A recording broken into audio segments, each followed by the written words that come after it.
Welcome to the Dental Marketing Guy Show. I'm Justin, the Dental Marketing Guy, and today we have a very special guest. It is a huge honor to interview Scott McDonald. Wow, this guy is the owner and founder of DrDemographics.com. What a huge resource. You're going to find out. If you haven't heard of Scott McDonald yet, get out from under a rock and let's talk about DrDemographics.com. This is making a huge difference in your ability to make those marketing dollars stretch, how to get new patients without spending a penny on marketing, or even maximize the marketing that you're doing. And let me tell you, DrDemographics.com, it's the largest demographic and site analysis company for dentistry in the United States. They provide insights and consultation for every neighborhood in the nation. Scott is the former marketing manager for the California Dental Association, CDA, and has been working in the field for more than 30 years. He has a BA and an MA in mass communications and market research. And let me tell you, very highly accredited, very highly recommended by a lot of key influencers in the dental industry. I knew when I kept hearing Scott's name come up, I knew that I had to have him on the show. I hope that we get a lot of value out of this discussion. But first of all, Scott, how are you? I'm just great. It's hotter than heck in Utah right now, but otherwise I'm just fine. How are you? I'm doing great. It's really going to be a pleasure to interview you because, man, I hear nothing but great things about you, and I'm hoping to basically just kind of delve into the history of DrDemographics.com. Sounds like you've been doing this since before the internet era. So maybe you could tell us a story of Scott McDonald, how you got into dentistry, how you got into Dr. Demographics, and just kind of tell us why you're doing it and the whole story behind it. My life started, believe it or not, as a newspaper reporter. And the idea was I was researching, and I eventually got hired by Hill & Knowlton in New York City, where I was a public relations researcher. I left there and came back to the West Coast, where I was working at Six Flags in their marketing department. Eventually, I moved on to the California Dental Association when they were first figuring out what do people want from dentistry.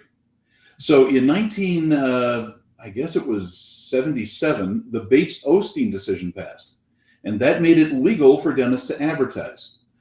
Well, and all the other learned professions. And up until that time, nobody had any idea about market segmentation, about messaging and media selection.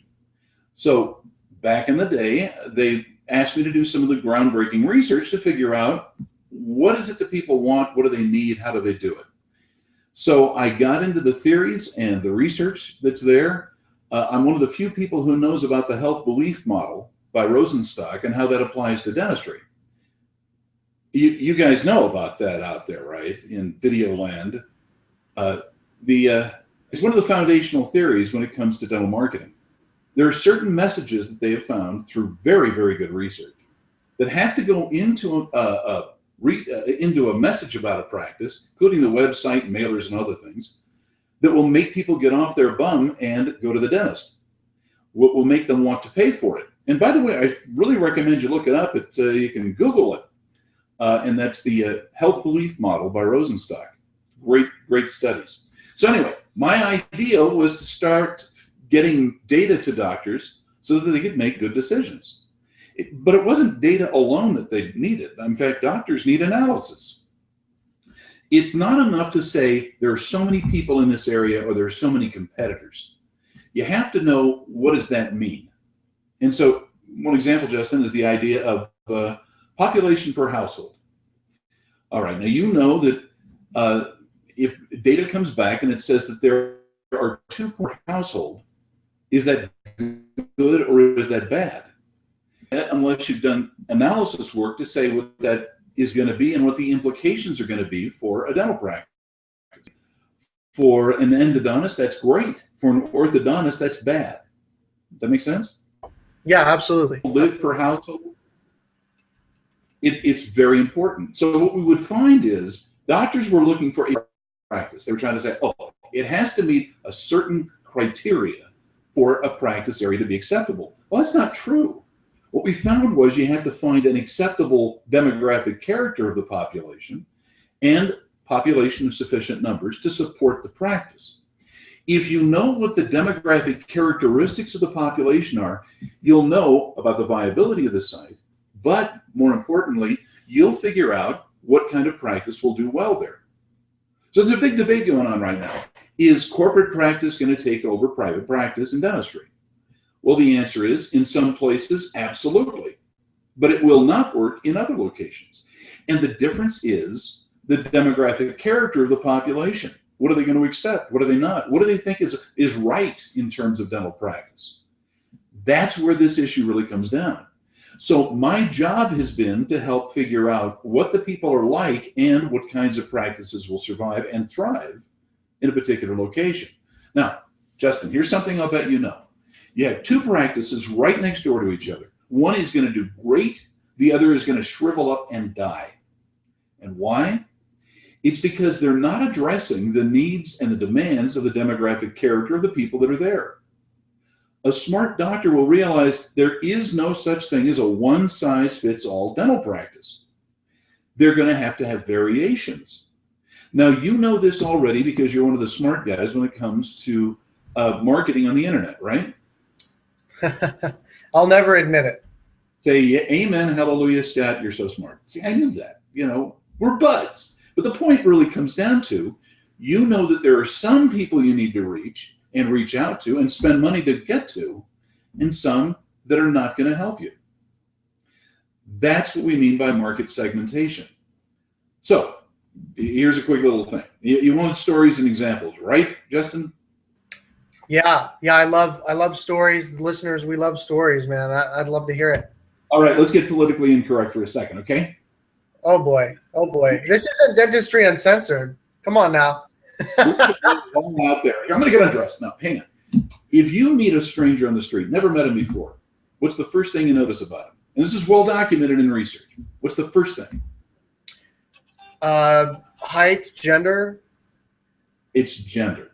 Okay, now there's a good reason why gender is so important, and in spite of the politically incorrect nature of fluid gender, the point is, everybody knows that if you don't know a person's gender, you don't know something important about how they think. Because men and women don't think exactly alike. They make decisions on different things in different ways. They will tend to value different things. It's not like one is good and one is bad. It's just there's a tendency of men and a tendency of women to make decisions differently. So subconsciously, what people do is they change their vocabulary, the way they stand, the tone of voice, the vocabulary, when they're talking to someone of the opposite or the same gender. Now, the reason that that's important is demographics. Because you see, ultimately, if you know something about the person and how they think, you'll be able to communicate with them more effectively. So in the dental office, people know you don't treat female patients and male patients exactly the same, but that's not the only demographic factor that's important. And in fact, here's the truth.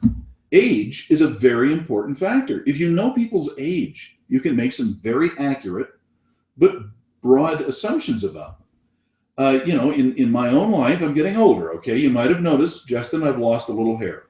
Not at all. Thank you so much for lying. I appreciate it. Anyway, another deal is I'm not at that age that if I drop change on the floor, I'll count it to see if it's worth the trip, okay? Now, when you're 5 years old, someone drops a quarter, you go, oh, money. Right now, I kind of go, if I could hear it, is it really worth it? Older people don't make decisions for the same reasons and for the same things. Sleep apnea is an issue, for example, in dental offices. You know that some people are going to need that and want that. Heck, a dental practice can save a marriage if that's who they're going after. But that's not going to be something that younger people, I guess like you, are going to care about.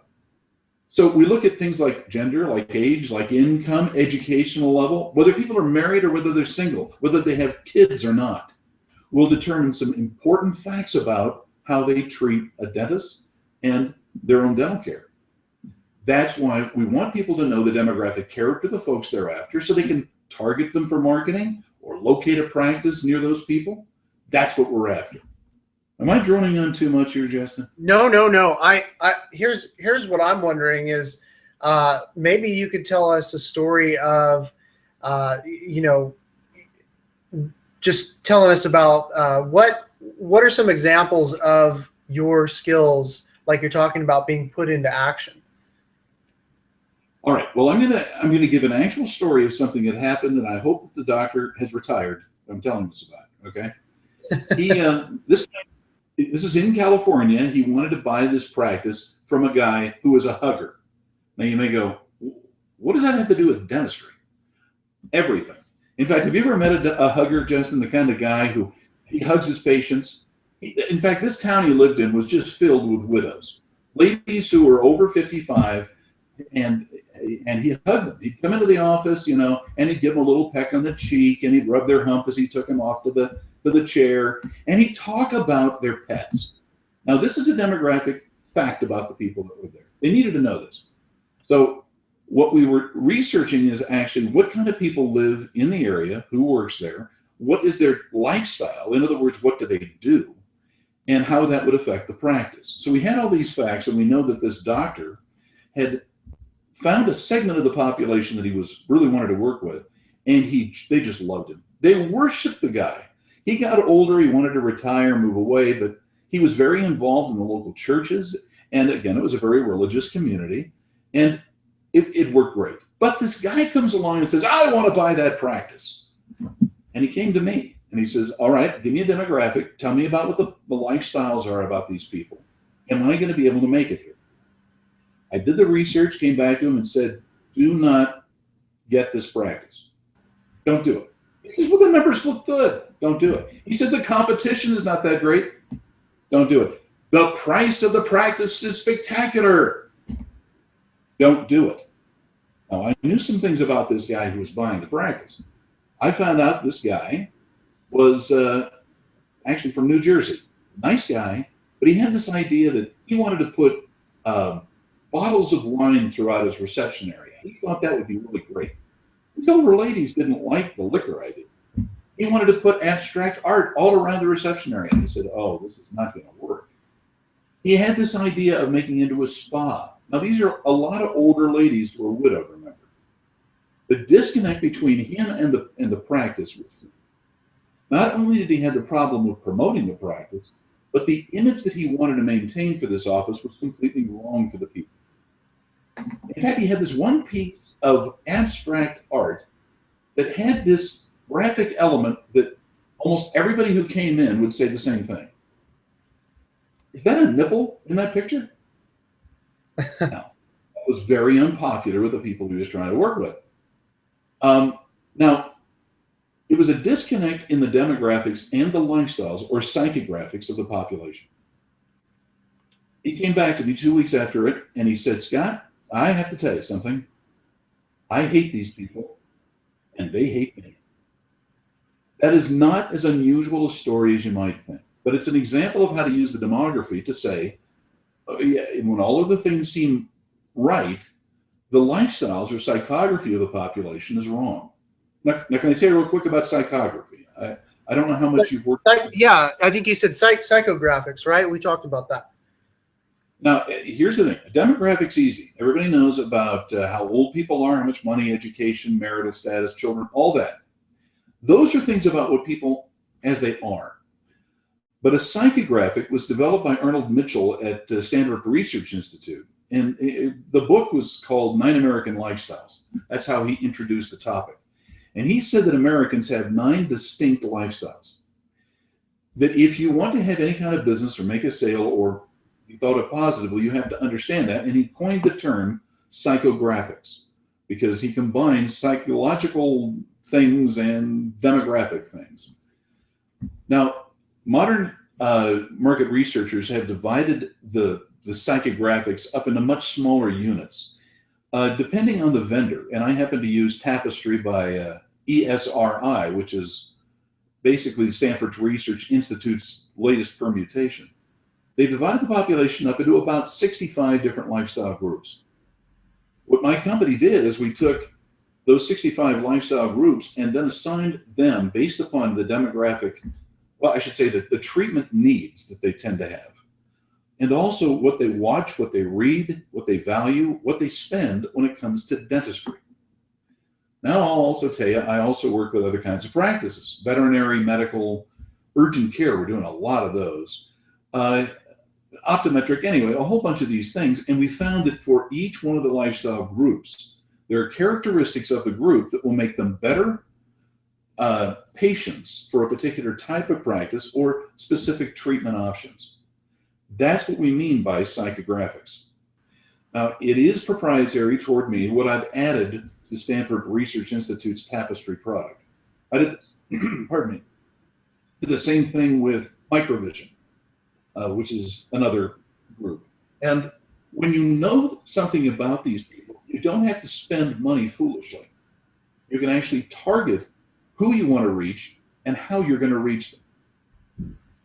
Now, are the little old ladies back in this town going to be really big into the internet? And you can say, oh, no, they're old. No, that's not true at all. There are means to reach them by social media, but they're not going to be Snapchat people and they're not going to be Twitter people. Now, they'll tend to be Facebook people, but they also know how to get online. Let's not lose that fact. They know how to get onto a web page. They know what they're looking for. They know what they are looking for. Problem is, a lot of times the doctors don't know what they're looking for if they want to reach them. Right. Market research really helps. Excellent, man. That's great. You know, I really think older people, maybe, you know, people of a certain age, are really familiar with Google, right? Absolutely. Yeah, and some people maybe over 80 will use Yellow Pages because that's force of habit. But I think majority of people are familiar with Google and actually use Google or Bing or Yahoo or AOL or whatever, a search engine to find different dental services. Now, that doesn't mean that's all they do, right? They still ask friends and family, and it all kind of compounds the effort. You know, if you've heard really good things about a dentist, as time progresses, and then you perform a Google search and you see them, you're like, oh yeah, I remember them. You're going to click on that result. Even if it's not the number one result, maybe it's the number 2 result, but you're going to click on that because you remember that this doctor in this particular city has a good reputation, right? So that's really important. You know, I really like what you're talking about, you know, the 9 different types. I don't know if you share that with your clients, or if there's information on your website on that, or if that's information that's very, very valuable and safely guarded. Well, when we're doing an analysis of a location, I will usually include lifestyle data that is pertinent to that particular location. Now, the depth and the texture that we'll put into that will vary according to the practice type and also the size of the geographic area that they're going to draw from. Now, what a lot of your viewers will probably know, most dental practices will draw from a 3 to 5 zip code area to get 80% of their patient base. Now, there are variations, of course. Older practices may draw from 13 to 15, but very new offices will tend to focus on that very small area. If you've got a guy who's a brand new associate and he's going to buy a practice, a lot of people get very upset when it comes to the sale of the practice because they see that the practice has gone from this great big area down to a core. And that's because people don't want to drive as far to see the new kid when they had the buddy who they had known for so many years. So the characteristics as to the location and its size and the draw area makes a difference. I'm not exactly sure I was going there, but dang, it was interesting to me. Yeah, no, that's really good because, you know, dental marketing is typically, depending on what you're doing, if you specialize in a certain procedure, like dental implants, there are people who are flying all over the nation to go to a particular dental implant provider. But typically for general dentistry, bread and butter, you know, it's hyper local. So that's really important. You know, I'm hoping to kind of delve into a couple questions. You've been coming at us unscripted. I really love it. But I have written down a few questions for you. I'm wondering, you know, number one, is private practice in dentistry doomed? And I'm going to kind of repeat something you said at the very beginning. The answer is no, it's not everywhere, but it is in some locations. Okay, now let me explain what I mean by that. When we talk about the primary difference between private practice and a corporate practice model, it's almost the difference between a large big box store and a concierge type boutique, you know. Now, I don't know how often you've been into a boutique, but if you go into a boutique, you'll usually meet a salesperson who will talk to you, about what you want, highly personalized service, and they're not trying to cram as many people in the door as they can. There are some very large retailers that it's exactly the opposite model. They're trying to serve the largest number of people as inexpensively as possible. Now, there is an assumption that dentists make that everybody wants cheap services, and that is not true. When we talk about the corporate model, remember this. The reason that people will go in is primarily price and perhaps convenience. Because when it comes to price, a corporate practice model can handle patients and give them more insurance options. They can do payment plans. They can do in-house insurance. They can do all kinds of packages. Most private practices can't or don't. However, if you don't care about seeing the same guy every time, corporate practice may be great, but you know, a lot of people go, look, I want to see my friend, Dr. Frank. And Dr. Frank is a good guy. Dr. Frank, by the way, is not going to want to work for a corporate where he doesn't have a relationship with the patient base. Right. At my age and situation, financially and my lifestyle, I am a terrible candidate for corporate practice. I don't want to go in and see somebody I've never met whose grasp of the English language may be tentative. You know what I'm saying? Yeah. I don't want to guess what he's saying, and the next time I come, I want to see him or her or whatever. The way that corporate practice survives is usually numbers. And to look at their numbers, they're trying to shave their profit margin a little bit so that the doctor's not being paid particularly well. There's a strong incentive for them to leave. There are some locations where that is just perfectly fine. Other locations where that is not what people want. So can you imagine people in an upscale urban area like Beverly Hills, let's say, or Santa Monica? Are they going to want to go to a corporate practice, a doc in the box? No. So you ask the question, well, is everybody going to be shoved into that? Well, it is the dream of those who believe in socialized medicine that yes, they will. But the point is, in the United States, socialized medicine has not done well. And I'm not saying I'm trying to make a play for it, but if we look at a lot of the Obamacare model, it has been largely unsuccessful because it runs counter to what a large percentage of the population wants. Not needs, but wants. If you've ever been to Great Britain and you've seen how their dental care works and how their the National Health Service works, that's actually the model of corporate dentistry, if you will. Not very efficient corporate dentistry, I will grant you, but that's kind of the model. And that frustrates a lot of people. So what other question have you have? Yeah, no, that's a good point. You know, because you know, on a previous show we were talking with Dr. Sunny Pahuja, and we were saying how, look, I mentioned how in Europe, like you're talking about, it's free, quote unquote, free dental care, right?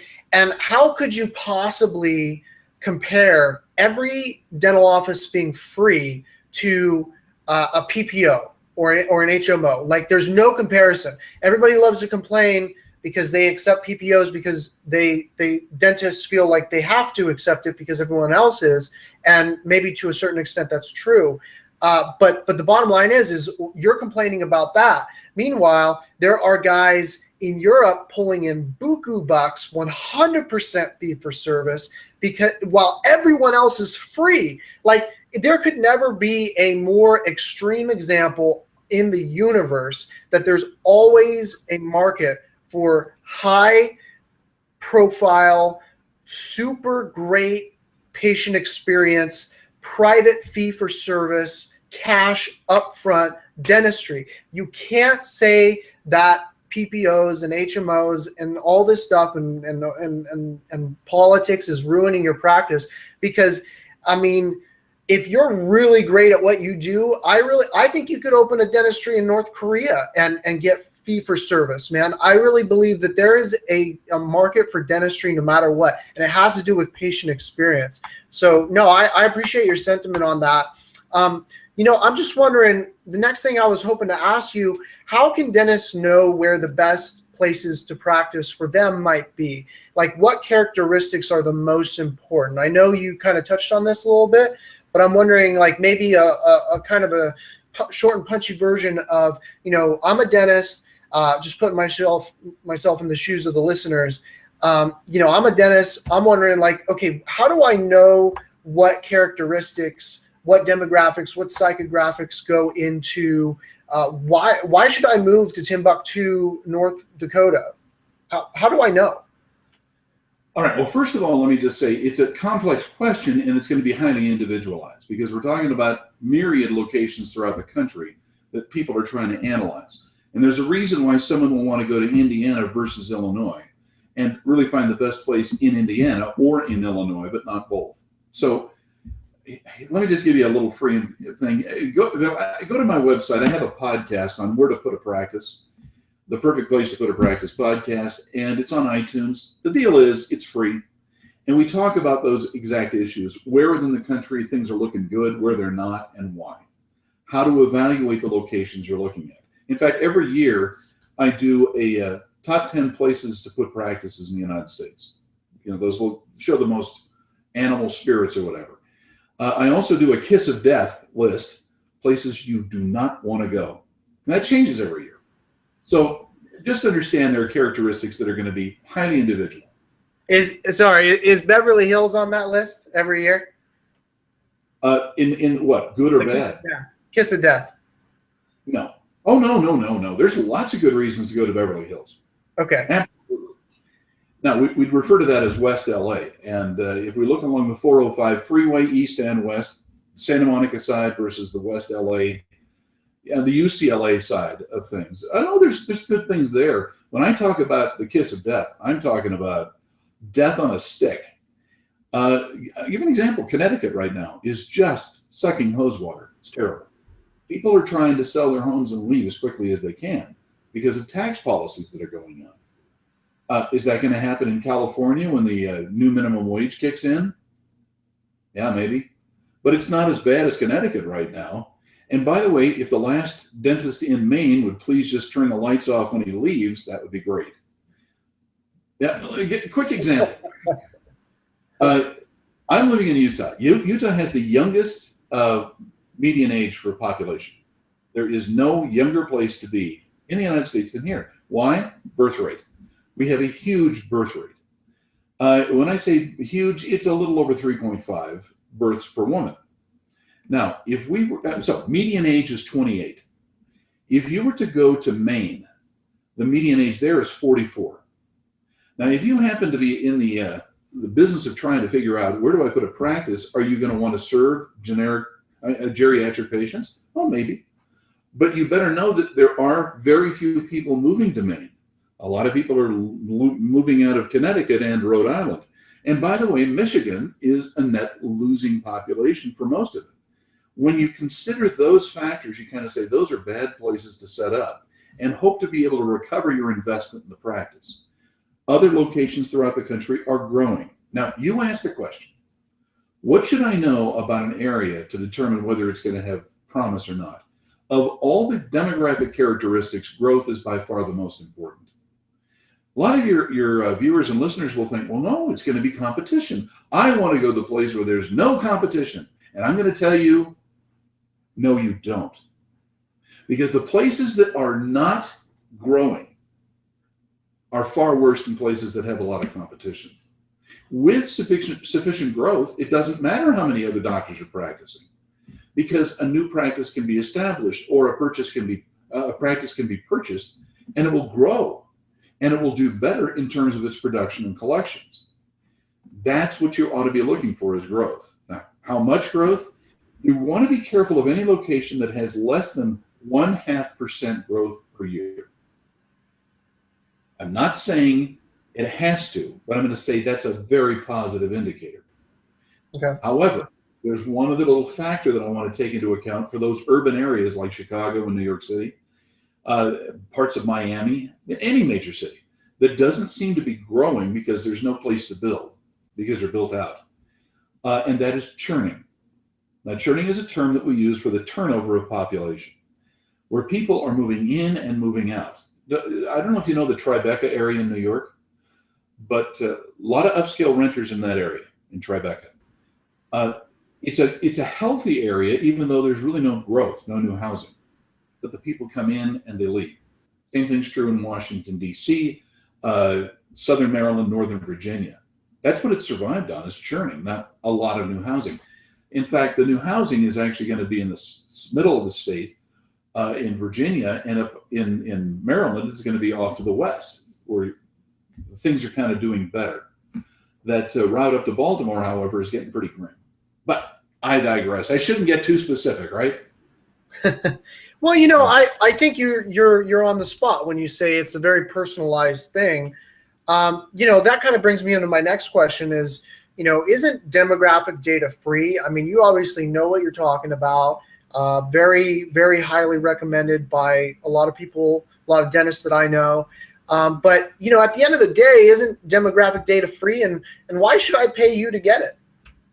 Well, that's a very good question. I don't know the answer. I'm kidding. Now, look, most of the data you get is going to be old. Okay. If you get it on the internet, it's probably going to be at earliest. The most recent free data is going to be 2010, because that's when the census came out. Okay. The data that people like me use is updated every year. So for one thing, it's not an apples and apples comparison. You've got to get the most recent information.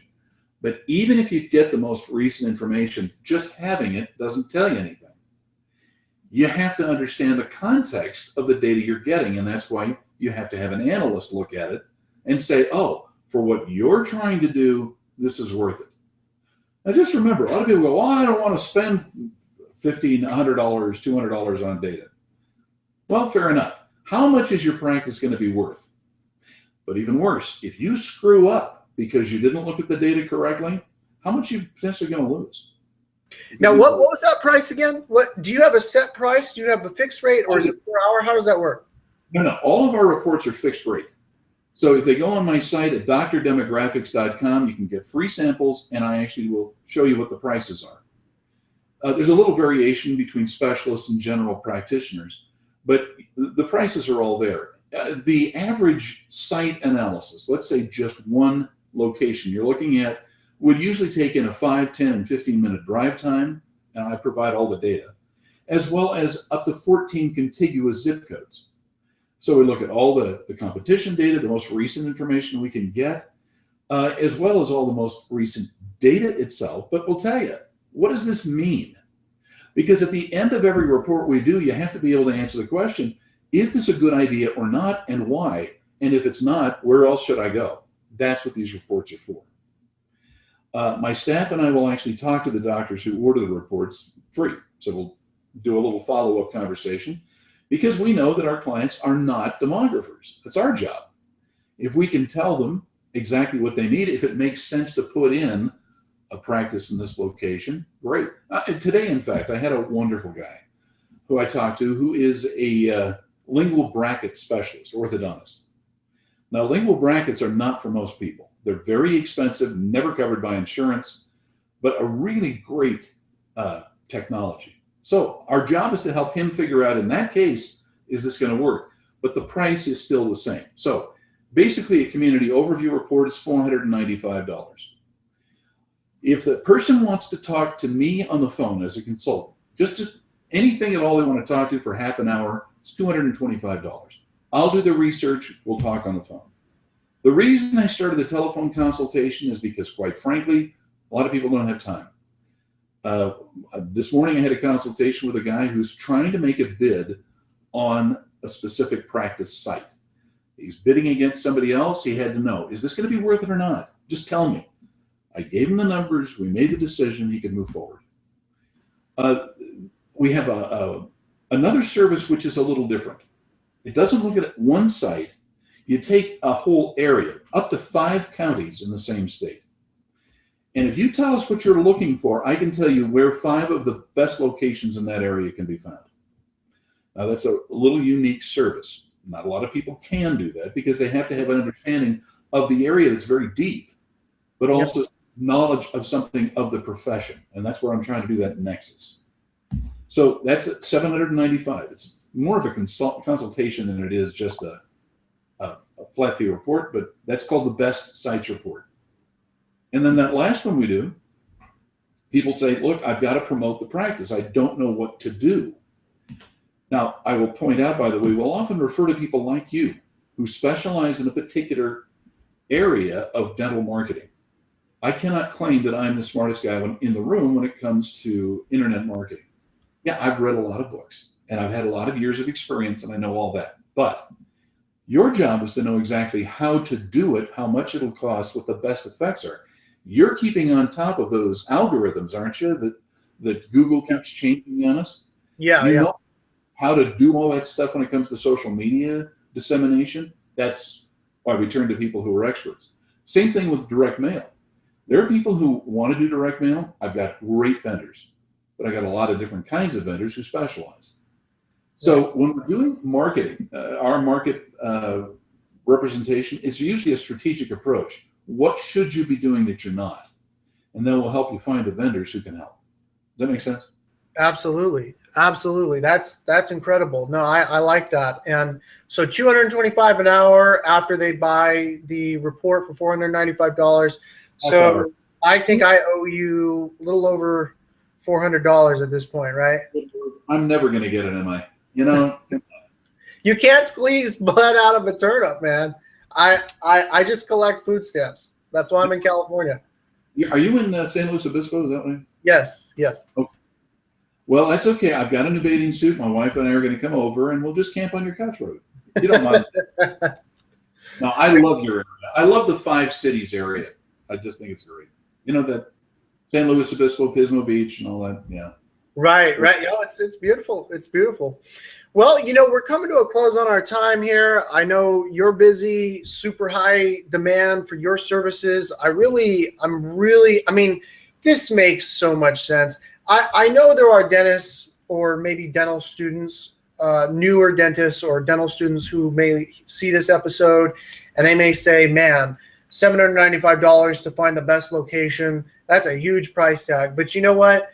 Compared to spending 6 figures, 7 figures on the wrong dental practice, it's a no-brainer. I mean, I'm always beating this drum of be deliberate, know what you're getting into. I do this with SEO for dentists. I say, you know, you want to get ranked on Google. That's like telling me you want to be on TV or you want to be on radio. What does that mean? Is it Good Morning America? Is it your local news station? You know, so the keywords and how many people are searching for those keywords, all kinds of things to consider. And it sounds like you really bring something unique to this industry where you know, you're being deliberate for them. You know, you can say, hey, let's pump the brakes for a second. You're about to throw $700K on a practice that's going to sink your boat. Or the opposite, like you got to get on this or somewhere in that spectrum. So I really appreciate that approach. I think that's what keeps them from ruining themselves is services like yours. Well, let me just throw one other quick thing. One of the biggest reasons we did this business is a lot of doctors weren't doing their due diligence and couldn't get loans. You know, they kind of were assuming, well, the guy's receivables are this or that, and the truth is they weren't living up after the transition to the potential of the site. So a lot of banks use our services, and I'll be blunt with you, a lot of practice brokers use us. All the big lenders use us as well. And a little behind the scenes sometimes they'll refer us out so that people can do their due diligence and get the loans. That's part of your SBA package, for example, if you're going to do that. So I just want to say, yeah, and another little thing I want to tell you that's frankly uncomfortable, but it's true. If an area sucks wind, I'll tell you. And you may think, well, that's not very nice. You ought to just, this is great. No, the truth is, if it's not going to work, I want the doctors to know. I only work for the doctor. I don't work for the bank. I don't work for a commission. It's just a fee. And therefore, what I'm trying to do is to be credible or sufficiently credible that people could say, yeah, this is good or it's bad. And that's where I think we've been successful. You build the credibility based on saying what's good when it's good and what's bad when it's bad. I'm sorry, I didn't mean to interrupt you there. No, not at all, not at all. I mean, you're just preaching to the choir here. So DrDemographics.com. Man, I feel like I could talk to you for another 3 hours about all this, but you know, we got to go. I got people calling me. It's a busy life for someone ranked on Google, let me tell you. But definitely, guys, check this out. Check out Scott McDonald on DrDemographics.com. If you have any questions, feel free to reach out to him directly. His contact information is on his website. Feel free to comment below if you see this on YouTube, Dental Town, the Dental Marketing Guy blog, wherever you happen to see this. Let us know what you're thinking. If you have questions, I'm sure Scott can answer them. And thank you very much, Scott, for your valuable information. This has been very educational. It was a pleasure. You're a bright young guy. Go out and be rich, all right? You and all your clients, all right? I'll have to move to a more tax-friendly environment, maybe, than California. But Utah welcomes you. Come on down, you know. Whatever. Excellent. Well, hey guys, you know where to find Scott. So don't forget about this. This is important stuff. I mean, know what you're getting into. I say this about dental SEO. You know, this is way more expensive. A dental practice is way more expensive than dental SEO. So really do that research. Hire an expert. And absolutely, thank you, Scott, and thank you to all of you watching the Dental Marketing Guy Show.